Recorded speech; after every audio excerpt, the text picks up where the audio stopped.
ಜೈ ಬಾಬಾ ಸ್ವಾಮಿ. ಹಿಮಾಲಯದ ಸಮರ್ಪಣಾ ಯೋಗ ಭಾಗ 2, ಸಂಚಿಕೆ 23, ಪುಟ ಸಂಖ್ಯೆ 139. ಇವತ್ತಿನ ಗ್ರಂಥ ಪಠಣವನ್ನು ಗುರುವಂದನೆಯೊಂದಿಗೆ ಪ್ರಾರಂಭ ಮಾಡೋಣ. ಓಂ ಗುರುರ್ ಬ್ರಹ್ಮ ಗುರುರ್ ವಿಷ್ಣು ಗುರುರ್ದೇವೋ ಮಹೇಶ್ವರಃ ಗುರುರ್ ಸಾಕ್ಷಾತ್ ಪರಬ್ರಹ್ಮ ತಸ್ಮೈ ಶ್ರೀ ಗುರುವೇ ನಮಃ. ತಸ್ಮೈ ಶ್ರೀ ಗುರುವೇ ನಮಃ. ತಸ್ಮೈ ಶ್ರೀ ಗುರುವೇ ನಮಃ. ಆಮೇಲೆ ಅವರು ಪ್ರತಿದಿನವೂ ಬರುತ್ತಿದ್ದರು. ಅವರೊಂದಿಗೆ ಬೇರೆ ಬೇರೆ ಜನರು ಬರತೊಡಗಿದರು. ಅವರು ಆ ಮುನಿಯ ಗುಹೆಯನ್ನು ತೋರಿಸಿದರು. ಆ ದೇವಸ್ಥಾನದ ಎಡ ಭಾಗದಲ್ಲಿಯೇ ಇತ್ತು. ಆದರೆ ಅದರ ಮೇಲೆ ಎಷ್ಟೊಂದು ಪೊದೆಗಳು ಬೆಳೆದಿದ್ದವೆಂದರೆ ಅದು ಕಾಣಿಸುತ್ತಲೇ ಇರಲಿಲ್ಲ. ನಂತರ ಆ ಜನರೇ ಆ ಎಲ್ಲ ಪೊದೆಗಳನ್ನು ತೆಗೆದು ಸ್ವಚ್ಛ ಮಾಡಿದ ಮೇಲೆ ನೋಡಿದರೆ ಒಳಗಡೆ ಅಂದಾಜು 20-30 ಅಡಿಯಷ್ಟು ದೊಡ್ಡದಾದ ಗುಹೆಯಾಗಿತ್ತು. ಹೊರಗಿನಿಂದ ಆಳವಾದ ಬಿರುಕಿನಂತೆ ಕಾಣುತ್ತಿತ್ತು. ನಾನು ಪಂಜನ್ನು ಮಾಡಿಕೊಂಡು ಅವರೊಂದಿಗೆ ಪ್ರವೇಶ ಮಾಡಿದೆ. ಅನೇಕ ವರ್ಷಗಳಿಂದ ಒಳಗಡೆ ಯಾರೂ ಬಂದಿರಲಿಲ್ಲ. ಜೇಡರ ಬಲೆಗಳು ನಿರ್ಮಾಣವಾಗಿದ್ದವು. ಅನೇಕ ಬಳ್ಳಿಗಳು ಚಿಗುರುತ್ತಿದ್ದವು. ಅದನ್ನೆಲ್ಲ ಸ್ವಚ್ಛ ಮಾಡಿದೆವು. ನಂತರ ನಾನು ಗುಹೆಯ ಒಳಗೆ ಹೋಗುತ್ತಿದ್ದಂತೆ ತಲೆಯ ನೆತ್ತಿಯ ಭಾಗದಲ್ಲಿ ಸ್ಪಂದನೆಗಳು ಉಂಟಾಗತೊಡಗುವುದರ ಅನುಭವವಾಯಿತು. ಅಂದರೆ ಸಹಸ್ರಾರ ಚಕ್ರವು ಒಂದೇ ಸಮನೆ ಕ್ರಿಯಾಶೀಲವಾಗುತ್ತಿತ್ತು. ಒಳಗಡೆ ಒಂದು ಕಲ್ಲಿತ್ತು. ಆ ಕಲ್ಲಿನ ಮೇಲೆ ಮುನಿಯು ಕುಳಿತುಕೊಂಡು ಧ್ಯಾನವನ್ನು ಮಾಡುತ್ತಿದ್ದರು. ಆ ಕಲ್ಲಿನಲ್ಲಿ ಬಹಳ ಚೈತನ್ಯವೂ ಇತ್ತು. ಹೊರಗಡೆ ದೇವಸ್ಥಾನದಂತೆ ಕಟ್ಟಿರುವುದು ಬೆಟ್ಟದ ದೇವತೆಯ ದೇವಸ್ಥಾನವಾಗಿತ್ತು. ಆ ಬೆಟ್ಟವನ್ನು ಆ ಆದಿವಾಸಿಗಳು ತುಂಬ ಶ್ರದ್ಧಾಭಾವನೆಯಿಂದ ನೋಡುತ್ತಿದ್ದರು. ಅಲ್ಲಿ ಒಂದು ಪ್ರತಿಮೆಯಂತಿದ್ದ ದೊಡ್ಡ ಕಲ್ಲನ್ನು ಇಟ್ಟಿದ್ದರು. ಅದು ಅದೇ ಬೆಟ್ಟದ ಕಲ್ಲಾಗಿತ್ತು. ಆ ಬೆಟ್ಟದ ರೂಪದಲ್ಲಿಯೇ ಆ ಕಲ್ಲಿಗೂ ಗೌರವವನ್ನು ಕೊಡುತ್ತಿದ್ದರು, ಪೂಜೆ ಮಾಡುತ್ತಿದ್ದರು. ಈ ಮುನಿಗಳು ನಂತರ ಅಲ್ಲಿಗೆ ಬಂದರು. ಈ ದೇವಸ್ಥಾನವು ಇನ್ನೂ ಪುರಾತನವಾಗಿತ್ತು. ಈ ಬೆಟ್ಟವು ಬಹಳ ಪವಿತ್ರವಾಗಿತ್ತು. ಈ ಬೆಟ್ಟದಲ್ಲಿ ದೇವತೆಗಳು ವಾಸವಾಗಿದ್ದಾರೆಂದು ಅವರ ವಿಶ್ವಾಸವಾಗಿತ್ತು. ನಾನು ಈ ಬೆಟ್ಟವನ್ನು ಹತ್ತಿ ಅಲ್ಲಿಯೇ ಇದ್ದೆ. ಅಂದರೆ ನಾನು ಕೂಡ ಒಬ್ಬ ದೇವಪುರುಷನಾಗಿದ್ದೇನೆಂದು ಅವರ ಭಾವನೆಯಾಗಿತ್ತು. ಬೆಟ್ಟದ ದೇವತೆಗಳೇ ನಿಮ್ಮ ರೂಪದಲ್ಲಿ ನಮಗೆ ದರ್ಶನ ಕೊಟ್ಟಿದ್ದೀರಿ ಎಂದು ಹೇಳುತ್ತಿದ್ದರು. ನಾನು ಅವರಿಗೆ ತಿಳಿಸಿ ಹೇಳುತ್ತಿದ್ದೆ, ನಾನು ಬೆಟ್ಟದ ದೇವತೆಯಲ್ಲ, ನಾನು ನಿಮ್ಮ ಹಾಗೆ ಮನುಷ್ಯನಾಗಿದ್ದೇನೆ. ಹಿಮಾಲಯದಲ್ಲಿ ಧ್ಯಾನವನ್ನು ಮಾಡಲು ಹೊರಟು ಬಂದಿದ್ದೆ ಮತ್ತು ತಿರುಗಾಡುತ್ತಾ ಇಲ್ಲಿಗೆ ಬಂದಿದ್ದೇನೆ. ಆದರೆ ಅವರು ಅದನ್ನು ಒಪ್ಪಿಕೊಳ್ಳಲು ಸಿದ್ಧರಿರಲಿಲ್ಲ. ಅವರು ಹೇಳಿದರು, ನಾನು ಭಗವಂತ, ನಾನು ದೇವತೆ ಎಂದು ಈವರೆಗೆ ಯಾವಾಗಲಾದರೂ ದೇವರು ಹೇಳಿದ್ದಾರೆಯೇ? ಎಂದಿಗೂ ಇಲ್ಲ. ದೇವತೆಗಳನ್ನು ಗುರುತಿಸಬಹುದು. ನಾವು ನಿಮ್ಮನ್ನು ಗುರುತಿಸಿದ್ದೇವೆ. ನೀವು ಈ ರೂಪವನ್ನು ಧರಿಸಿ ಬಂದಿದ್ದೀರಿ. ದೇವತೆಗಳ ಗುಹೆಯಲ್ಲಿ ದೇವತೆಗಳಲ್ಲದೆ ಬೇರೆ ಯಾರೂ ಹೋಗುವುದಕ್ಕಾಗುವುದಿಲ್ಲ. ನೀವು ಸ್ವಯಂ ಹೋಗಿದ್ದೀರಿ. ಅಂದರೆ ನೀವೇ ದೇವರಾಗಿದ್ದೀರಿ. ನಮ್ಮ ಆತ್ಮವು ನಮಗೆ ಹೇಳುತ್ತಿದೆ, ನೀವೇ ಬೆಟ್ಟದ ದೇವರಾಗಿದ್ದೀರಿ. ಬೆಟ್ಟದ ದೇವರು ಮುಂಚೆ ಮುನಿಯ ರೂಪದಲ್ಲಿ ದರ್ಶನವನ್ನು ಕೊಟ್ಟಿದ್ದರು. ಈಗ ನಿಮ್ಮ ರೂಪದಲ್ಲಿ ಇಲ್ಲಿಗೆ ಬಂದಿದ್ದಾರೆ. ಆ ಜನರು ನಮಸ್ಕಾರವನ್ನು ಮಾಡಿ ಹೊರಟು ಹೋದರು. ಅವರು ಆದಿವಾಸಿಗಳಾಗಿದ್ದರು. ತಿಳುವಳಿಕೆಯವರಾಗಿದ್ದಾರೆಂದು ನಾನು ನನ್ನ ಮನಸ್ಸಿನಲ್ಲಿಯೇ ಯೋಚನೆ ಮಾಡುತ್ತಿದ್ದೆ. ಆದರೂ ಈ ಮಾತಂತೂ ಸತ್ಯ. ಏನೆಂದರೆ ಇವತ್ತಿನವರೆಗೂ ನಾನೇ ಭಗವಂತ ಅಥವಾ ದೇವತೆ ಎಂದು ಯಾರೂ ಹೇಳಿಲ್ಲ. ಏಕೆಂದರೆ ವಾಸ್ತವಿಕವಾಗಿ ಭಗವಂತನೆಂದು ಯಾರೂ ಇಲ್ಲ. ಹಾಗಿದ್ದಲ್ಲಿ ನಾನು ಭಗವಂತನೆಂದು ಯಾರು ಹೇಳುವುದಕ್ಕೆ ಸಾಧ್ಯ? ವಾಸ್ತವದಲ್ಲಿ ಭಗವಂತನು ಇಡೀ ವಿಶ್ವದಲ್ಲಿ ಹರಿಯುತ್ತಿರುವ ಬ್ರಹ್ಮ ಚೈತನ್ಯವಾಗಿದೆ ಮತ್ತು ಎಲ್ಲ ಕಡೆಯಲ್ಲೂ ಅಸ್ತಿತ್ವದಲ್ಲಿದೆ. ಯಾವ ಮನುಷ್ಯನು ತನ್ನ ಅಸ್ತಿತ್ವವನ್ನು ಅದರಲ್ಲಿ ಸಮರ್ಪಿಸಿಕೊಳ್ಳುತ್ತಾನೋ ಅವನು ಆ ಬ್ರಹ್ಮಚೈತನ್ಯದ ಮಾಧ್ಯಮವಾಗುತ್ತಾನೆ ಮತ್ತು ಆ ಬ್ರಹ್ಮಚೈತನ್ಯವು ಆ ಮನುಷ್ಯನ ಆಂತರ್ಯದಿಂದ ಪ್ರವಹಿಸಲು ಪ್ರಾರಂಭವಾಗುತ್ತದೆ. ಶರೀರದಿಂದ ಹೊರಡುವ ಆ ಪ್ರವಾಹವು ಎಷ್ಟು ವೇಗವಾಗಿತ್ತೆಂದರೆ ಮನುಷ್ಯನ ಅಸ್ತಿತ್ವವು ಕಾಣಿಸುವುದೇ ಇಲ್ಲ. ಎರಡನೆಯದಾಗಿ, ಯಾರು ಆ ವ್ಯಕ್ತಿಯನ್ನು ನೋಡುತ್ತಾರೋ ಅವರಿಗೆ ಅವನ ಶರೀರವು ಕಾಣಿಸುವುದಿಲ್ಲ, ಕೇವಲ ಚೈತನ್ಯವು ಕಾಣಿಸುವುದು. ಆ ಬ್ರಹ್ಮ ಚೈತನ್ಯವು ನೋಡುವುದಕ್ಕೆ ಕಡಿಮೆ ಕಾಣಿಸಿದರೂ ಅನುಭವ ಹೆಚ್ಚಾಗಿ ಆಗುತ್ತದೆ. ಆ ಅನುಭವದಿಂದ ಎದುರಿಗಿರುವ ಮನುಷ್ಯನಿಗೆ ಆತ್ಮಶಾಂತಿಯನ್ನು ಕೊಡುತ್ತದೆ ಮತ್ತು ಆ ವ್ಯಕ್ತಿಗೆ ಆದ ಆತ್ಮಶಾಂತಿಯಿಂದ ಅವನಿಗೆ ಪರಮಾತ್ಮನ ಕ್ಷಣಿಕ ದರ್ಶನವಾಗುತ್ತದೆ. ಹಾಗೂ ಆ ಅನುಭವವು ಜೀವನದಲ್ಲಿ ಎಂದಿಗೂ ಆಗಿರುವುದಿಲ್ಲ, ಏಕೆಂದರೆ ಆ ವ್ಯಕ್ತಿಯು ಬ್ರಹ್ಮ ಚೈತನ್ಯದ ಮಾಧ್ಯಮವನ್ನೇ ಪರಮಾತ್ಮನೆಂದು ಒಪ್ಪಿಕೊಂಡು ಬಿಡುತ್ತಾನೆ. ಎಲ್ಲರೂ ಪರಮಾತ್ಮನ ಮಾಧ್ಯಮಗಳೇ, ತಾನೇ ಪರಮಾತ್ಮನೆಂದು ಯಾರೂ ಇಲ್ಲವೇ ಇಲ್ಲ, ಇದೇ ಸತ್ಯವಾಗಿರುವುದು. ಆದ ಕಾರಣ ಈ ಸತ್ಯವನ್ನು ಎಲ್ಲರೂ ಒಪ್ಪಿಕೊಂಡಿದ್ದಾರೆ ಮತ್ತು ಈ ಕಾರಣದಿಂದಲೇ ನಾನೇ ಭಗವಂತನೆಂದು ಯಾರೂ ಹೇಳುವುದಿಲ್ಲ, ಏಕೆಂದರೆ ಭಗವಂತನು ಯಾವುದೇ ಶರೀರವಾಗಿರಲು ಸಾಧ್ಯವಿಲ್ಲ. ಈ ಸತ್ಯವನ್ನು ತಿಳಿದುಕೊಂಡೇ ಒಬ್ಬರು ಹೇಳಿದರು, ನಾನು ಓಲೆಕಾರನಾಗಿದ್ದೇನೆ. ಇನ್ನೊಬ್ಬರು ಹೇಳಿದರು, ನಾನು ಅವರ ಮಗನಾಗಿದ್ದೇನೆ. ಮತ್ತೊಬ್ಬರು ಹೇಳಿದರು, ನಾನು ಅವನ ಸೇವಕನಾಗಿದ್ದೇನೆ. ಮಗದೊಬ್ಬರು ಹೇಳಿದರು, ನಾನು ಮಾಧ್ಯಮವಾಗಿದ್ದೇನೆ. ಈ ರೀತಿ ಹೇಳಲು ಕಾರಣವೇನೆಂದರೆ ಪರಮಾತ್ಮನು ಬ್ರಹ್ಮಚೈತನ್ಯದ ರೂಪದಲ್ಲಿರುವ ಒಂದು ಶಕ್ತಿಯಾಗಿದೆ. ಅದು ವ್ಯಕ್ತಿಯಲ್ಲ, ಆದರೆ ಬ್ರಹ್ಮಚೈತನ್ಯದಲ್ಲಿ ಲೀನವಾಗಿರುವ ವ್ಯಕ್ತಿಯೂ ಕೂಡ ಬ್ರಹ್ಮಚೈತನ್ಯದ ರೂಪದಂತೆ ಕಾಣುತ್ತಾನೆ.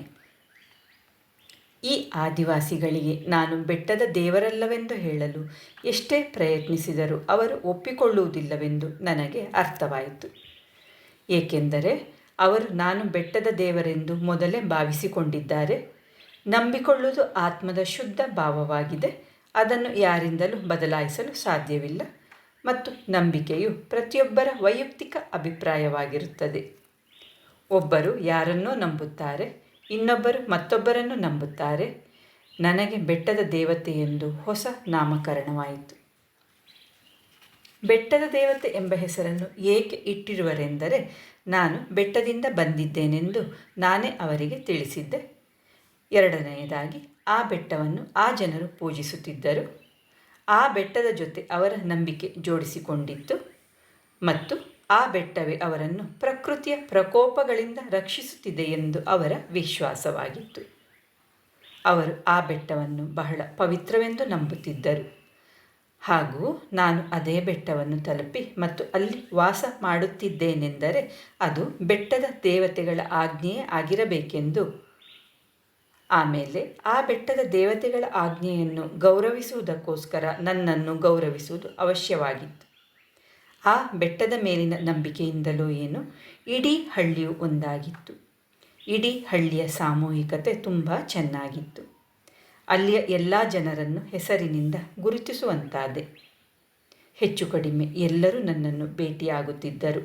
ಬಹಳ ಶಾಂತ ಮತ್ತು ಸಮಾಧಾನದ ಜನರಾಗಿದ್ದರು. ಪ್ರಕೃತಿಯ ಮಡಿಲಲ್ಲಿ ವಾಸಿಸುತ್ತಿದ್ದ ಕಾರಣ ಕೆಡುಕಿಲ್ಲದ ಅಥವಾ ಮುಗ್ಧ ಜನರಾಗಿದ್ದರು. ಮುಖ್ಯವಾದ ವೃತ್ತಿ ಬೇಸಾಯವೇ ಆಗಿತ್ತು, ಆದರೆ ಪಶುಪಾಲನೆಯು ಒಂದು ವೃತ್ತಿಯಾಗಿತ್ತು. ಅವರು ಬಟ್ಟೆಗಳನ್ನು ಕೈಗಳಿಂದಲೇ ನೇಯ್ದುಕೊಳ್ಳುತ್ತಿದ್ದರು. 2 ರೀತಿಯ ಹತ್ತಿಯ ಹಾಗೂ ಉಣ್ಣೆಯ ಬಟ್ಟೆಗಳನ್ನು ನೇಯ್ದುಕೊಳ್ಳುತ್ತಿದ್ದರು. ಪ್ರಾಣಿಗಳ ಚರ್ಮಗಳನ್ನು ಧರಿಸುತ್ತಿದ್ದರು. ಅವರು ಬೇರೆ ಬೇರೆ ರೀತಿಯ ಮಾಲೆಗಳನ್ನು ಧರಿಸುತ್ತಿದ್ದರು. ಬಹುಶಃ ಅವು ಬೇರೆ ಬೇರೆ ಬಣ್ಣದ ಕಲ್ಲುಗಳೇ ಆಗಿದ್ದವು. ಅವು ಅನೇಕ ರೀತಿಯ ಮಾದರಿಗಳಲ್ಲಿ ಅಥವಾ ಭಿನ್ನತೆಗಳಲ್ಲಿದ್ದವು. ಅವುಗಳಲ್ಲಿ ಕೆಲವು ಬಹಳ ದುಬಾರಿಯಾಗಿದ್ದವು. ಆ ಮಾಲೆಗಳೇ ಅವರ ಶ್ರೀಮಂತಿಕೆಯನ್ನು ತೋರಿಸುತ್ತಿತ್ತು. ಹೆಂಗಸರು ಹೆಚ್ಚಿನ ಮಾಲೆಗಳನ್ನು ಧರಿಸುತ್ತಿದ್ದರು. ಹೆಂಗಸರ ಮಾಲೆಗಳು ಬೇರೆಯಾಗಿದ್ದವು, ಗಂಡಸರ ಮಾಲೆಗಳು ಬೇರೆಯಾಗಿದ್ದವು. ಎಲ್ಲ ಗಂಡಸರ ಕೈಯಲ್ಲಿ ಒಂದು ಕೋಲನ್ನು ಇಟ್ಟುಕೊಳ್ಳುವ ಅಭ್ಯಾಸವಿತ್ತು. ಚಿಕ್ಕ ಕಟಾರಿಯಂಥ ಒಂದು ಶಸ್ತ್ರ ಅವರ ಸೊಂಟದಲ್ಲಿ ಇರುತ್ತಿತ್ತು. ಅದನ್ನು ಅವರು ಡಾವ್ ಎನ್ನುತ್ತಿದ್ದರು.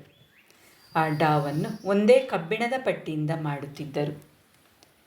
ಅದು ಮುಂದುಗಡೆ ಚೂಪಾಗಿ, ನಂತರ ಅಗಲವಾಗಿ ಮತ್ತು ಕೊನೆಯಲ್ಲಿ ಅದೇ ಪಟ್ಟಿಯಿಂದ ಮಾಡಿದ ಹಿಡಿಯು ಕೊಳವೆಯಾಕಾರದಲ್ಲಿ ಮಾಡಲಾಗಿತ್ತು. ಅದರ ಉಪಯೋಗವನ್ನು ಪದೇ ಪದೇ ಮಾಡುತ್ತಿದ್ದರು.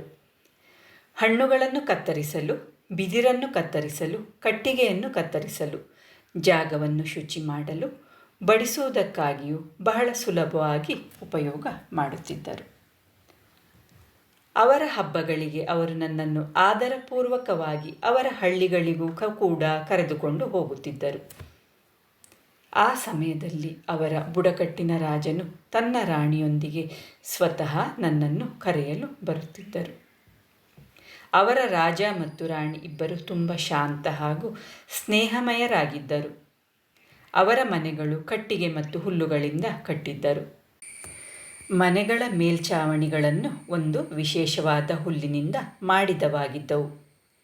ಒಂದು ಸಾರಿ ಅವರ ರಾಜನೇ ತಿಳಿಸಿದ್ದರು, ಈ ಹುಲ್ಲಿನ ಛಾವಣಿ 100 ವರ್ಷಗಳವರೆಗೂ ನಡೆಯುತ್ತದೆ ಮತ್ತು ಖಂಡಿತವಾಗಿಯೂ ಸೋರುವುದಿಲ್ಲ. ಈಗ ನನ್ನದೇ ಮನೆಯ ಛಾವಣಿಯನ್ನು ನನ್ನ ತಾತನವರು ಕಟ್ಟಿಸಿದ್ದರು. ವರ್ಷಗಳಿಂದಲೂ ನೋಡುತ್ತಿದ್ದೇನೆ, ಆದರೆ ಯಾವಾಗಲೂ ಬದಲಿಸಿಯೇ ಇಲ್ಲ. ಈ ಛಾವಣಿಯನ್ನು ಸಣ್ಣ ಹುಲ್ಲಿನಿಂದ ಮಾಡಲಾಗಿತ್ತು. ಹೇಗೆ ಸಾಮಾನ್ಯವಾಗಿ ಮನುಷ್ಯರು ಬೇಸಿಗೆಯಲ್ಲಿ ಹುಲ್ಲಿನ ತಡಿಕೆಗಳನ್ನು ಮಾಡುತ್ತಿದ್ದ ರೀತಿಯಲ್ಲಿ, ಆದರೆ ಸಣ್ಣದಾಗಿರುವ ಹುಲ್ಲಿನಿಂದ ಮಾಡಿರುವಂತೆ ಕಾಣಿಸುತ್ತಿತ್ತು. ಅವರು ನಮಸ್ಕಾರ ಮಾಡುವ ರೀತಿಯೂ ಕೂಡ ಬಹಳ ಸುಂದರವಾಗಿತ್ತು.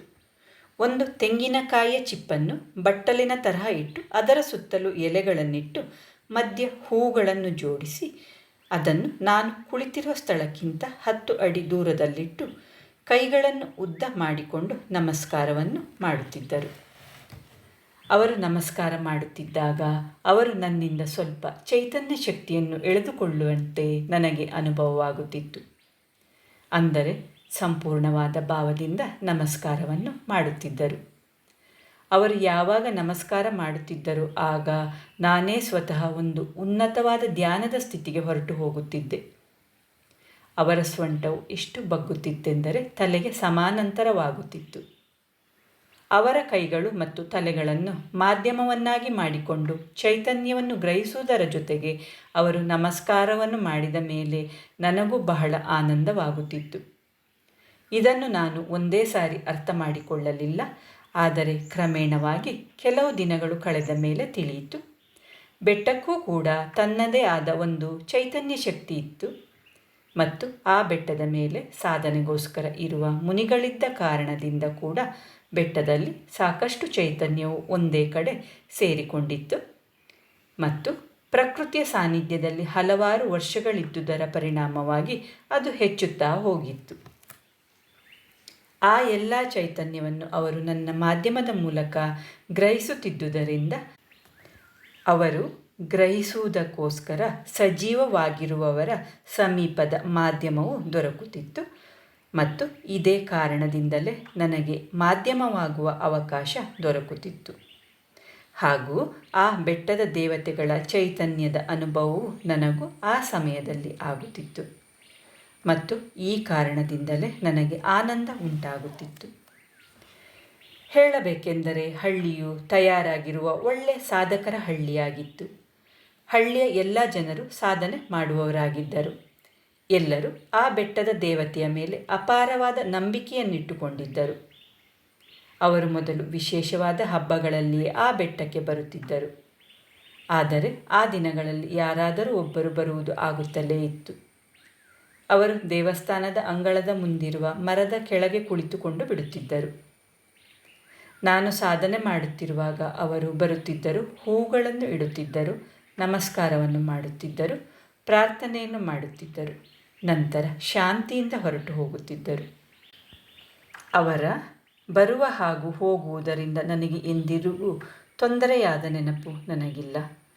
ಅವರು ಅಷ್ಟೊಂದು ಶಿಸ್ತಿನವರಾಗಿದ್ದರು. ಅವರೆಲ್ಲರೂ ಹೇಗೆ ಇಷ್ಟೊಂದು ಒಂದೇ ರೀತಿಯ ಶಿಸ್ತಿನವರಾಗಿದ್ದಾರೆಂದು ನನಗೆ ಆಶ್ಚರ್ಯವಾಗುತ್ತಿತ್ತು. ಇಷ್ಟೊಂದು ಶಿಸ್ತಿನಲ್ಲಿರಲು ಇಷ್ಟೊಂದು ಕ್ರಮಬದ್ಧವಾಗಿ ಮಾತನಾಡುವುದನ್ನು ಇವರಿಗೆ ಹೇಳಿಕೊಟ್ಟವರಾರಿರಬಹುದೆಂದು ನಾನು ಆಲೋಚಿಸುತ್ತಿದ್ದೆ. ಆದರೆ ಆ ನಂತರ ನನಗೆ ತಿಳಿಯಿತು, ಇದು ಅವರ ಸಂಸ್ಕೃತಿಯ ಒಂದು ಭಾಗವೆಂದು. ಅವರು ಸಂಸ್ಕಾರವನ್ನು ಒಂದು ಪೀಳಿಗೆಯಿಂದ ಇನ್ನೊಂದು ಪೀಳಿಗೆಗೆ ಕೊಡುತ್ತಿದ್ದರು. ಅವರು ಅನೇಕ ವರ್ಷಗಳಲ್ಲಿ ತಯಾರಾಗುತ್ತಿದ್ದರು. ಕೆಲವು ದಿನಗಳಲ್ಲಿ ತಂದ ಬದಲಾವಣೆಗಳಲ್ಲ, ಅವು ಹಲವಾರು ವರ್ಷಗಳಿಂದ ರಚಿಸಿಕೊಂಡ ಸಂಸ್ಕಾರಗಳಾಗಿದ್ದವು. ಈ ಸಂಸ್ಕಾರಗಳು ಅವರ ರಕ್ತದಲ್ಲಿಯೇ ಇದೆ ಎಂದು ಹೇಳಬಹುದು. ಹೊರಗಡೆಯ ಬದಲಾವಣೆಗಳಿಂದ ದೂರವಾಗಿದ್ದರು. ಆದುದರಿಂದಲೇ ಅವರ ಏನು ಸಂಸ್ಕೃತಿ ಇತ್ತು ಅದನ್ನೇ ಅವರು ಸುಲಭವಾಗಿ ಉಳಿಸಿಕೊಂಡು ಬಂದಿದ್ದರು ಮತ್ತು ಆ ಸಂಸ್ಕೃತಿಗೆ ಸುತ್ತಮುತ್ತಲಿನ ವಾತಾವರಣವು ಅನುಕೂಲವನ್ನೇ ಮಾಡಿಕೊಡುತ್ತಿತ್ತು. ಸಂಪೂರ್ಣವಾಗಿ ಸಮರ್ಪಣೆ ಆಗಿದ್ದುದರ ಕಾರಣದಿಂದ ಅವರಿಗೆ ಸಂಪೂರ್ಣವಾದ ಸಮಾಧಾನದ ಪ್ರಾಪ್ತಿಯಾಗಿತ್ತು. ಏನಾದರೂ ಸಿಕ್ಕಿದರೂ ಪರವಾಗಿಲ್ಲ ಮತ್ತು ಸಿಗದಿದ್ದರೂ ಪರವಾಗಿಲ್ಲ ಮತ್ತು ಜೀವನದಲ್ಲಿ ಏನಾದರೂ ಸಿಕ್ಕಲೇಬೇಕೆಂಬ ಹಠವಿರಲಿಲ್ಲ. ಆದರೆ ಅವರ ಕಾರ್ಯಗಳನ್ನು ಸಂಪೂರ್ಣವಾದ ಪ್ರಯತ್ನದಿಂದ ಕಷ್ಟಪಟ್ಟು ಕೆಲಸವನ್ನು ಮಾಡುತ್ತಿದ್ದರು. ಈ ಕಾರಣದಿಂದ ಅವರು ಯಶಸ್ಸನ್ನು ಬಯಸಲಿ ಅಥವಾ ಬಯಸದಿರಲಿ ಅವರಿಗೆ ಯಶಸ್ಸು ಸಿಕ್ಕುತ್ತಲೇ ಇತ್ತು. ಜೈ ಬಾಬಾ ಸ್ವಾಮಿ. ಇವತ್ತಿನ ಗ್ರಂಥ ಪಠಣವನ್ನು ಮುಕ್ತಾಯಗೊಳಿಸುತ್ತಿದ್ದೇನೆ. ಶಾಂತಿ ಪಾಠ.